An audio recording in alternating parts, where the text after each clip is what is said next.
So, you don't want to minimize the allegation because it's a serious one of sexual abuse. But at the same time, why is it now? You've got people on both sides, either you love him or you hate him. And so I don't think this is going to change that dynamic.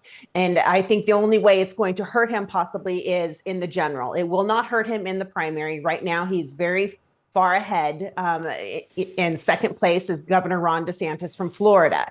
And I think he's up roughly 30 plus points, which is a pretty, far exceeding in his positive way. So I think that you've got people who are exhausted and are tired of the circus that surrounds Donald Trump. But then again, whether if this allegation was true or not, the question now is, this was 27 years ago. Why are we just now doing this? And so a lot of people are questioning the timing. And so when President Trump can sit there and cry victim and that this is a political witch hunt, it does smell like that. So, you don't want to minimize the allegation because it's a serious one of sexual abuse. But at the same time, why is it now? And the fact that, I wish that they would have followed through with their request of putting it into a different jurisdiction, not in New York, where it's almost impossible to even find an impartial juror. And so, it would have given it more validity, I believe, if they had moved it. Right. I mean, that's your argument. As you say, maybe predictably, Amy, the Make America Great Again base, the Trump base, is staying fiercely loyal. If anything, they're stronger in their loyalty than they were before. But what proportion of Republican support does that represent, the MAGA base?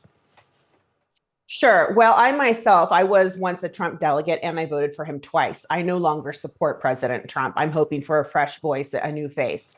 And there are a number of those that fall into that category, and maybe we're just not quite as vocal yet.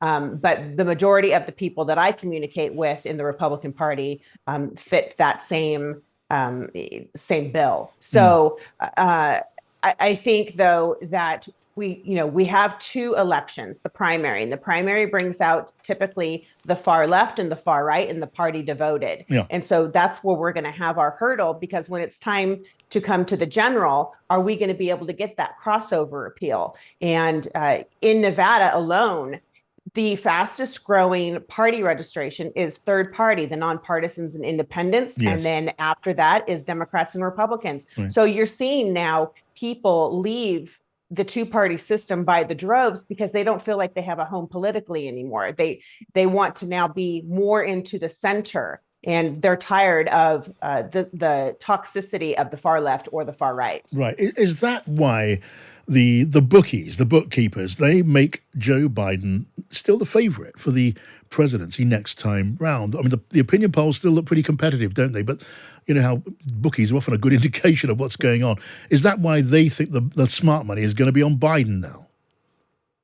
Yes. And I think, President Biden wasn't this exceptional option when he first ran against Donald Trump. He just happened to be in the right place at the right time. And you had a majority of the nation tired. They were tired of everything that swirled around Donald Trump.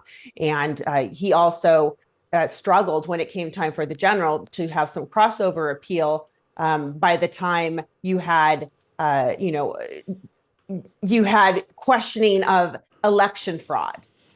People were getting tired of how he was surrounding himself with grifters, and it was just so painfully obvious to a number of us. And so people started to question, is this guy, is he the right person at this time? And it just didn't feel like it was. It felt like he wasn't just focused on making America great again. He was more self-absorbed, if you will. And so it brought a lot of us to pause on moving forward with him. And President Biden, I can't vote for President Biden either. So I'm really in a lose-lose situation if these two are our options.